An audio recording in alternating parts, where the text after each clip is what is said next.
2022 সালের TET student আসছিলাম সবাই। আমরা 38,000 অলমোস্ট এক্সামটা দিছি, আর তার মধ্যে এটলিস্ট 0.9 or 0.8% আমরা পাস করছি 361 জন। তো ভেরিফিকেশন তো আমরা অনেকবার হয়েছে, তারা আমরা সার্টিফিকেট দিচ্ছে, মার্কশিট দিচ্ছে, বাট এরপরে তারা আর কোনো হেল্প নেই।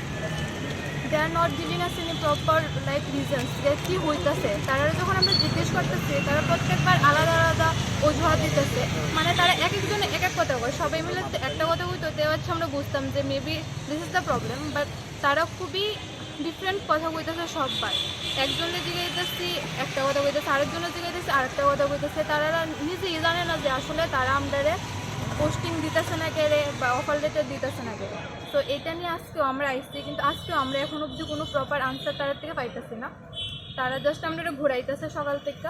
তো আমরা এখনও আসি তাদের কাছে জানবার লেগে যে অ্যাকচুয়ালি আমরা কি আশা ধরা মানে আশা করে বয়ে থাকার উচিত যে আমরা ফিউচারে টিচার হইতে পারুম কি পারতাম না। কারণ আমরা তো খুবই পরিশ্রম করছি, পরিশ্রম করে আমরা আজকে এই জায়গাটায় এক্সাম দিছি, কোয়ালিফাই করছি।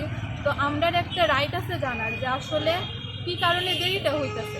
তারা আমরা কোনোই আনসার দিতেছে না, এটাই আমরা মেন প্রবলেম যে আমরা আনসার চাই। আপনারা মেবি দেরি হইতেছে চাকরিটা দিতে, তা আমরা মানতেছি, কিন্তু কেলিগা দেরি হইতেছে এই জিনিসটা যদি আমরা জানাই দেয় তাহলে আমরা খুবই খুশি হব।